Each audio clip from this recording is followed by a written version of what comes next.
भारत में online gaming sector को लेकर एक बड़ा बदलाव सामने आया है। लेकिन इस बार चर्चा किसी नए गेम, टूर्नामेंट या ई स्पोर्ट इवेंट की नहीं, बल्कि उस संस्था की है जो भविष्य में पूरे ऑनलाइन गेमिंग इकोसिस्टम की निगरानी करने वाला है।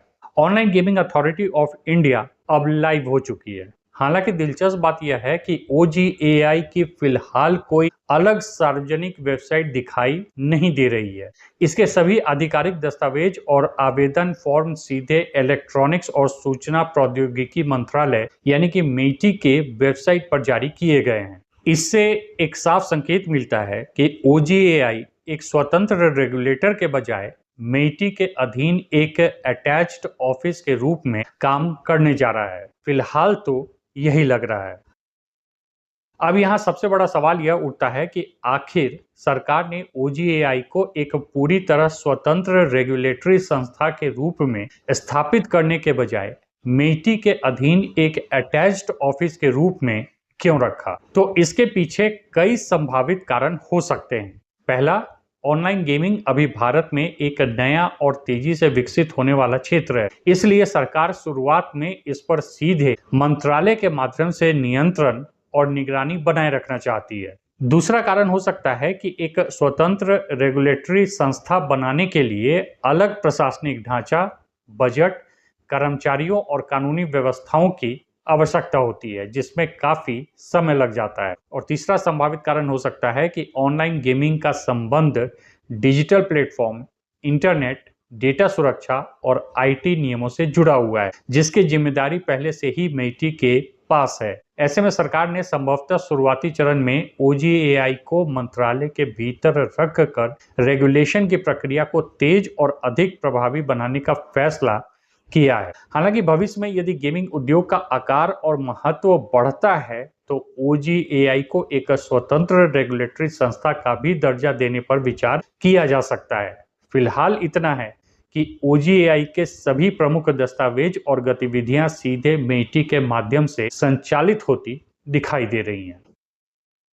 इसी क्रम में अब OGAI ने ऑनलाइन सोशल गेम्स और ई स्पोर्ट्स के रजिस्ट्रेशन के लिए एक विस्तृत आवेदन फॉर्म भी जारी किया है, जिससे यह संकेत मिलता है कि भारत सरकार देश के ऑनलाइन गेमिंग और ई स्पोर्ट्स इकोसिस्टम को ऑर्गेनाइज्ड रेगुलेटरी ढांचे के तहत लाने की दिशा में तेजी से आगे बढ़ रही है। इसके तहत गेम डेवलपर्स, ई स्पोर्ट्स आयोजकों और गेमिंग प्लेटफॉर्म को अपने संचालन, सुरक्षा उपायों, शिकायत निवारण प्रणाली और गेम की प्रकृति से संबंधित विस्तृत जानकारी देनी पड़ सकती है। यह फॉर्म 16 पृष्ठों का है और इसे promotion and regulation of online gaming act 2025 के तहत तैयार किया गया है। इसके माध्यम से भारत में संचालित होने वाले online gaming platform, e sports आयोजक, गेम डेवलपर और विदेशी गेमिंग कंपनियों को एक निर्धारित प्रक्रिया के तहत अपना रजिस्ट्रेशन कराना होगा।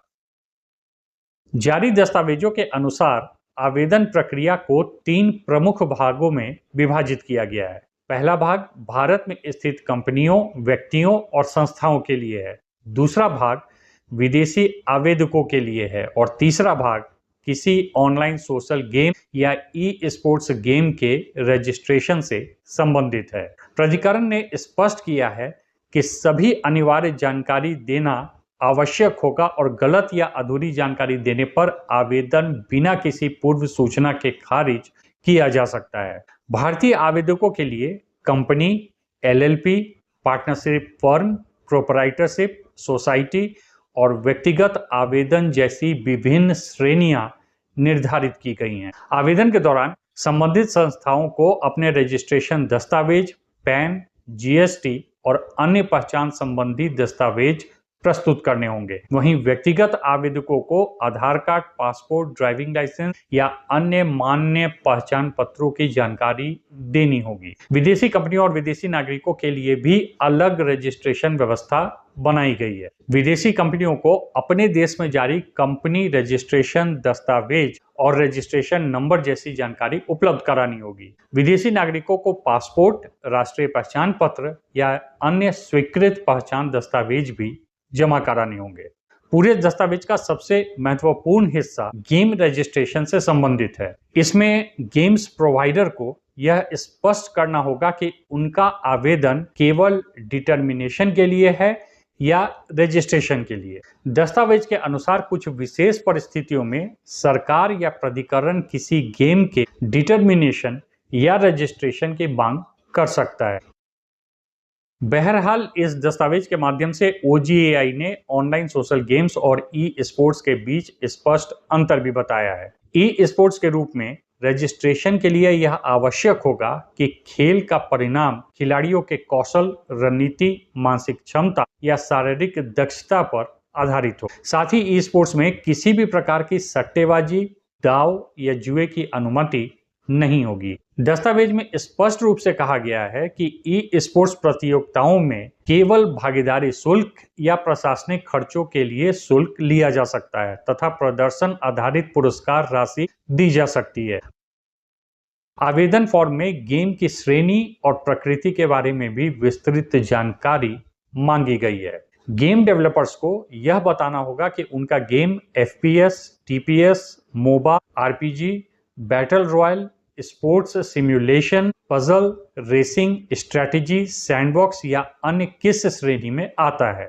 PUBG, फोर्टनाइट, माइनक्राफ्ट और रॉब्लॉक्स जैसे उदाहरण भी विभिन्न श्रेणियों के संदर्भ में दिए गए हैं। इसके अलावा गेम प्रोवाइडर्स को यह भी बताना होगा कि गेम सिंगल प्लेयर गेम है या फिर टीम बेस्ड या फिर मल्टीप्लेयर। साथ ही टारगेटेड आयु वर्ग की जानकारी भी देनी होगी। यदि गेम 18 वर्ष से कम आयु के यूजर्स के लिए उपलब्ध है तो पेरेंटल कंट्रोल की सुविधा अनिवार्य रूप से उस गेम में उपलब्ध करानी होगी। यूजर सुरक्षा को लेकर भी दस्तावेज में कई महत्वपूर्ण प्रावधान शामिल किए गए हैं। गेमिंग कंपनियों को यह बताना होगा कि क्या उनके प्लेटफॉर्म पर एज वेरिफिकेशन सिस्टम मौजूद है या नहीं, क्या गेम में एंटी एडिक्शन और खेलने की समय सीमा जैसी सुविधाएं हैं, क्या निष्पक्ष खेल सुनिश्चित करने के लिए मॉनिटरिंग सिस्टम है और क्या इन ऐप मैसेजिंग के लिए कंटेंट मॉडरेशन टीम उपलब्ध है। इतना ही नहीं, शिकायत निवारण तंत्र को भी आवेदन का अनिवार्य हिस्सा बनाया गया है।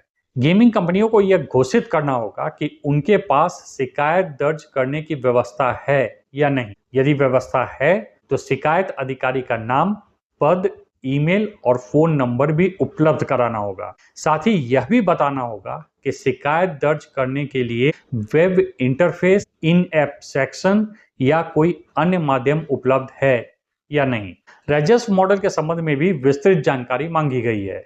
कंपनियों को यह बताना होगा कि उनका गेम फ्री टू प्ले है, पे इन पे आउट मॉडल पर आधारित है या पे इन नो पे आउट मॉडल पर संचालित होता है। इसके अतिरिक्त इन ऐप खरीदारी और सब्सक्रिप्शन मॉडल की जानकारी भी उन्हें देनी होगी, जिसमें शुल्क और सदस्यता अवधि का विवरण शामिल होगा। दस्तावेज के अंतिम भाग में कानूनी घोषणा और अनुपालन संबंधी शर्तें शामिल हैं। आवेदकों को यह घोषणा करनी होगी कि दी गई जानकारी सही है, वे ऑनलाइन गेमिंग अधिनियम 2025 तथा भारत के सभी लागू कानूनों का पालन करेंगे और OGAI द्वारा जारी दिशा निर्देशों का पालन करेंगे। दस्तावेज में यह भी उल्लेख किया गया है कि नियमों का उल्लंघन करने पर 10 लाख रुपए तक का जुर्माना लगाया जा सकता है। इसके साथ ही रजिस्ट्रेशन निलंबित हो सकती है और संबंधित गेम के संचालन या प्रचार पर भी रोक लगाई जा सकती है। OGAI द्वारा जारी आवेदन फॉर्म से यह स्पष्ट तो होता है कि प्राधिकरण ने ऑनलाइन सोशल गेम्स और ई स्पोर्ट्स गेम के रजिस्ट्रेशन के लिए आवश्यक जानकारी और दस्तावेजों की रूपरेखा तो तय कर दी है, लेकिन कई महत्वपूर्ण प्रतिक्रियात्मक पहलू अभी भी स्पष्ट नहीं है। फॉर्म में कहीं भी रजिस्ट्रेशन शुल्क, रिन्यूअल शुल्क, रजिस्ट्रेशन की वैधता अवधि, आवेदन के निपटारे की समय सीमा या अपील प्रक्रिया का उल्लेख नहीं किया गया है, जबकि उद्योग जगत अब उन विस्तृत नियमों और दिशा निर्देशों की प्रतीक्षा कर रहा है जिनसे यह स्पष्ट हो सके कि किसी गेम या गेमिंग प्लेटफॉर्म को रजिस्ट्रेशन प्राप्त करने के लिए कितनी फीस देनी होगी, रजिस्ट्रेशन कितने समय तक वैध रहेगा और पूरी रेगुलेटरी प्रक्रिया व्यवहार में किस प्रकार लागू की जाएगी। इससे यह संकेत मिलता है कि OGAI की संरचना और आवेदन प्रक्रिया सामने आने के बावजूद रेगुलेटरी ढांचे के कई महत्वपूर्ण बिंदु अभी भी सार्वजनिक रूप से स्पष्ट किए जाने बाकी हैं। विशेषज्ञों का मानना है कि यह नया ढांचा भारत के ऑनलाइन गेमिंग और ई स्पोर्ट्स के लिए एक महत्वपूर्ण रेगुलेटरी परिवर्तन साबित हो सकता है। इससे सरकार को उद्योग की बेहतर निगरानी करने में सहायता मिलेगी, वहीं खिलाड़ियों की सुरक्षा, एज वेरिफिकेशन, शिकायत निवारण और निष्पक्ष प्रतिस्पर्धा जैसे मुद्दों पर अधिक जवाबदेही सुनिश्चित हो सकेगी। साथ ही ई स्पोर्ट्स और अन्य ऑनलाइन गेमिंग गतिविधियों के बीच स्पष्ट अंतर स्थापित करने का भी प्रयास दिखाई देता है। हालांकि उद्योग जगत अब इस बात पर नजर रखे हुए है कि इन प्रावधानों को व्यवहार में किस प्रकार से लागू किया जाएगा और क्या इससे भारत में तेजी से बढ़ रहे गेमिंग एवं ई स्पोर्ट्स सेक्टर को अधिक स्पष्ट रेगुलेटरी ढांचा मिलेगा या अतिरिक्त रेगुलेशन का बोझ बढ़ेगा। फिलहाल OGAI द्वारा जारी यह आवेदन फॉर्म संकेत देता है कि भारत सरकार ऑनलाइन गेमिंग क्षेत्र के लिए अधिक औपचारिक और ऑर्गेनाइज्ड रेगुलेटरी व्यवस्था की दिशा में आगे बढ़ रही है। आपका इस संबंध में क्या राय है, कमेंट करके हमें जरूर बताएं। Thanks for watching.